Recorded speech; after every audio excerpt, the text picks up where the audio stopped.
ব্যস্ত, সকালবেলা পণ্ডিতপাড়া বাজার পুরা ব্যস্ত একটা রোড। পরে আস্তে আস্তে ফ্রি হয়ে চলে যায়।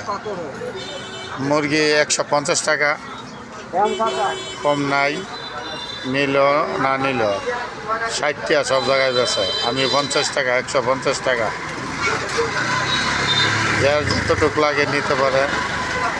সকালবেলা আনারস, আম ভ্যান গাড়ি দিয়ে বিক্রি করে, সব ধরনের ফল বিক্রি করে।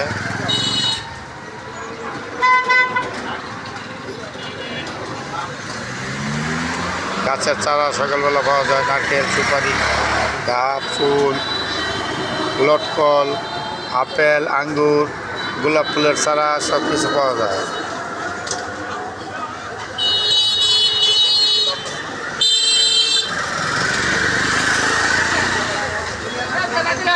এই মুরগি কে চলে পরে লোক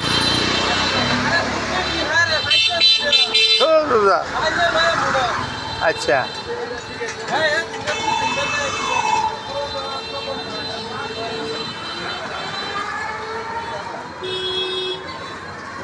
গাছের চারা মানুষের লোক কিনতে চায়। গাছ চারাটা সুন্দর করে সাইকেলে ফিটিং করে ভালো করে ভোক্তা করে বাইন্দা দেন, ভোক্তা করে বাইন্দা দেন, নাই তো বড় বইটা লাগা উনি ব্যথা ট্যাথা পাইব।